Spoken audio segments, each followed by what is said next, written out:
Mirador, tour de chauffe. Nos chroniqueurs se déboutonnent sur le vif. Merci de nous écouter aux quatre coins de la Guinée, au sein de la diaspora, ici tout près du palais Mohamed V. Nous sommes ensemble jusqu'à 11h, ils sont dans leur position. Les Miradors, Emmanuel Milimono, bonjour.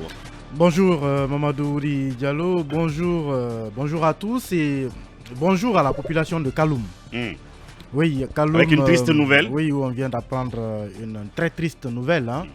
Le nouveau maire qui venait de prendre la place de Dame Aminata Touré, décédée récemment au Maroc. On vient de nous annoncer lui aussi son décès, absolument. À peine quelques jours seulement après son investiture au poste de maire de Kaloum.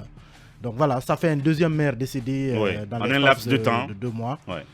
Toutes mes condoléances à Kaloum. Merci Emmanuel, et justement je me pour joins. La commune de Kaloum, donc comme vous l'avez rappelé, Aminata Touré qui a tiré sa révérence, celui qui a investi à sa place, qui s'en est allé hier nuit, il était hospitalisé à Pranton, à l'hôpital de l'amitié sino-guinéenne. Et dans la même semaine du décès, il faut le dire, du maire de Ratoma aussi. Voilà, Issa Souma, oui, dont le corps, je crois, a été rapatrié il y a 48 heures. Et donc, triste nouvelle à la tête des communes. Les différentes communes de Conakry, malheureusement. Oui. Toutes nos condoléances donc à la famille du disparu, mais aussi aux citoyens de Kaloum. Talibé Bari, bonjour. Bonjour. Alors, on parle de Sidia, encore ce matin. Oui, Sidia Touré, après la semaine mouvementée, donc la semaine dernière, dans la logique de la libération de son domicile du côté de la minière, et qui finalement a décidé hier de s'envoler pour Abidjan. Voilà où il a une partie de sa vie, où il a ses habitudes. Donc, il devait prendre son avion, Air Côte d'Ivoire. Et il envoie à l'aéroport de Conakry son, je crois, directeur de cabinet pour faire son protocole, pour faire ses formalités de voyage. Et son protocole se voit signifier que Sidia Touré ne pouvait sortir qu'après s'être référé. Voilà, une formule énigmatique. Et finalement, c'est ce que lui signifie en tout cas la police de l'air et des frontières. Il ne comprend pas, le protocole ne comprend pas pourquoi ou qui est-ce qu'il y a un mandat donc interdisant à Sidia de sortir du pays. Donc il rapporte la nouvelle à Sidia Touré qui était resté à la maison le temps qu'approche l'heure du départ. Et Sidia prend son téléphone, appelle un peu partout et de fil en aiguille, on lui apprend qu'il n'y a aucune interdiction de voyage le concernant. Et donc, finalement, on lui donne l'assurance qu'il pouvait se rendre à l'aéroport et pour prendre son avion. Finalement, il en a été ainsi, puisque ce dont je vous parle là, ça s'est déroulé entre 14h et 16h. Mais de qui peut tenir donc ces instructions le commissaire peut-être de l'aéroport, ou je ne sais pas, les responsables de l'aéroport, de demander à Sidia de se référer avant de vouloir sortir du pays. Forcément, c'est quand même grave. On ne peut pas éloigner le commissaire de l'aéroport de cette scène. Parce qu'un policier, quelque zélé qu'il soit, ne peut pas sur un coup de tête dire écoutez, référez-vous. Peut-être qu'un policier peut être tenté de savoir est-ce que Sidia doit sortir. Il va forcément en référer au commissaire de l'aéroport. Donc si le commissaire de l'aéroport n'insiste pas, cette pseudo-interdiction de voyage ne peut pas être opposée à Sidia Touré. Donc forcément, c'est un peu cela aussi, à mon avis, la conséquence des derniers événements concernant Sidia Touré. Peut-être que si ça avait été Cellou Dalein, il y aurait eu la même attitude le concernant. Et vous vous rappelez cette rencontre au camp Samori, lorsqu'il y a eu justement cacophonie autour des propos du chef d'état-major des armées. Pour certains, il a rappelé que avant le 5 septembre, tous ces messieurs étaient interdits de voyage. C'est comme s'ils devaient être reconnaissants vis-à-vis du CNRD qui leur a lâché les baskets. Absolument. Et finalement, une autre version dit que donc ce n'était qu'un rappel de ces faits, pendant que l'autre version, celle d'abord portée par Teliano, ensuite relayé par ou confirmé par... lequel s'est dédié, alors que Makanera, lui, confirme justement cette version selon laquelle donc ces messieurs qu'on allait leur retirer leur passeport et fermer leur siège. Et donc finalement, dans ce climat un peu délétère, climat politique délétère, Sidi a dû donc, disons, se battre comme un beau diable pour obtenir que finalement il n'était pas interdit de voyage. Jean Baldé, est-ce qu'il faut donc voir là le signe d'une velléité de peut-être domestiquer encore quelques personnalités politiques, à commencer par Sidia et Cellou Dalein, parce que là, ça reprend là. Non, je ne pense pas à un retour de la chape de plomb. Je mettrais plutôt ça sur le compte du zèle d'un fonctionnaire de police, comme on en a toujours connu. N'oubliez pas que la Guinée... La Guinée fut un État communiste, même si la CIA avait parmi les hauts perchés ici ses agents. Donc c'est un État où il y a toujours eu brimade, violation des droits de l'homme. Donc rien ne me surprend. Donc les gens, ils fonctionnent toujours comme ça. Et il y a ce réflexe-là de dépendre toujours, de se mettre dans la tête du chef. Tu comprends? Donc c'est ça. Finalement, M. Touré a dû faire le voyage, ou bien? Bien sûr. Donc c'est ce qui compte. Mais c'est peut-être un signal qu'on envoie aussi à Cellou Dalein le jour où il voudra sortir du pays. Non, il pourra sortir ils sans ont demandé problème. à Sidia hier de se référer avant de sortir du pays. Peut-être qu'ils le feront pour Cellou quand il voudra sortir du pays. Bonjour Diarra Girassi. Bonjour Ouri, bonjour à tous. Pour le cas Sidia Touré, je pense que les autorités doivent faire très attention à ne pas renouer avec les pratiques, les mauvaises pratiques du passé, parce qu'on sait quand même que quand ils sont arrivés au pouvoir, ils ont justifié leur prise de pouvoir par justement ces mauvaises pratiques qui ont quand même qui ont caractérisé le pouvoir d'Alpha Condé. Je pense aujourd'hui qu'il ne faut pas renouer avec ceux pour lesquels on s'est battu dans les temps. C'est très important.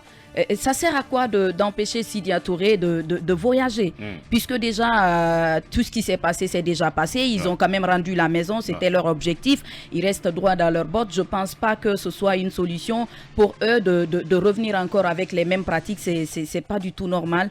Nous sommes dans un état de droit et je pense qu'aujourd'hui dans notre pays, l'abus de pouvoir est devenu une culture chez le Guinéen. Et il faut quand même qu'on essaye de travailler sur la mentalité des Guinéens, sinon ça ne va pas le faire. Mais je sais que le changement de comportement obéit à un processus, c'est très long. Il faut un cadre inclusif, il faut quand même demander par rapport aux uns et aux autres. Bien. Mais je pense qu'il y a quand même une nécessité aujourd'hui de travailler sur la mentalité du Guinéen.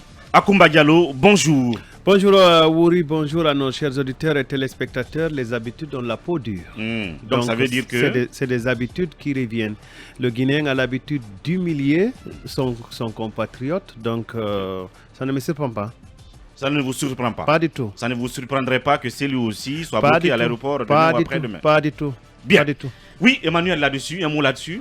Moi, je pense qu'il y a quand même matière à s'interroger parce que peut-être que ça recommence justement. Si on a demandé à Sidia de se référer, je ne vois pas trop aussi le policier qui prendrait sur lui le risque de demander à Sidia Touré de se référer avant de voyager.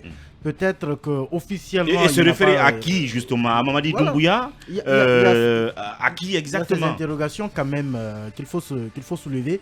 Moi je pense que ce n'est pas forcément, comme on le dit, c'est pas un petit vent. Il faut voir derrière peut-être quelque chose de plus sérieux. Bien. Parce que je crois qu'aujourd'hui le désamour qui se dessine entre le CNRD et la classe politique, où on en est allé au point même où on les a empêchés d'être rencontrés par la délégation de l'ONU de la CEDEAO. Donc, toute cette tension aujourd'hui qui est en l'air, à mon avis, donne une idée du clash qui arrive dans les prochaines semaines peut-être. Et ça peut faire penser à des prémices d'une sorte de, comment je dirais, de caporalisation des acteurs politiques. C'est possible qu'on les garde sur place. Évidemment, tout l'ancien gouvernement est encore sur place. Ça ne crie pas. C'est comme si tout était normal. Ça ne dit rien à personne. Donc, c'est le Dalein et Sidia Touré qu'on va peut-être garder sur place pour interdiction de voyage, alors qu'il l'était déjà au temps d'Alpha Condé. Je pense que ça ne dira rien à personne. Mais il faut déjà commencer à penser qu'on peut peut-être en arriver là un jour. Bien. Oui, Mohamed Kaba, bonjour. Oui, bonjour Ori, bonjour à tous, bonjour aux auditeurs, bonjour aux téléspectateurs. Un mot sur le cas Sidia. Bonjour d'abord à la paisible population de Madina à Kankan. Oui. Et bonjour au faiseur de roi. Mais ce qui s'est passé à l'aéroport avec Sidi Touré, ça s'appelle un test. On a voulu tester Sidi s'il allait guillemets capituler. Heureusement, c'est un leader qui ne se laisse pas faire, qu'on connaît tous. Mais ces policiers zélés de la police de l'aide des frontières à l'aéroport doivent savoir garder raison un peu. Le régime a changé. Si avant vous recevez des instructions à la matière, cette fois-ci je crois que des instructions n'ont pas été données par le colonel ou par le ministre de la Sécurité. Bah, attention, parce qu'il a demandé à ce que Sidia se réfère. Oh, mais se réfère à qui? D'où la question, se référer à qui? Non, mais ces policiers doivent faire attention à l'aéroport de Conakry. S'ils ne veulent pas vraiment créer des remous sociaux, qu'ils arrêtent vraiment d'interpeller ou de manquer de respect aux leaders politiques à l'aéroport. On se rappelle, Cellou Dala a été descendu de l'avion.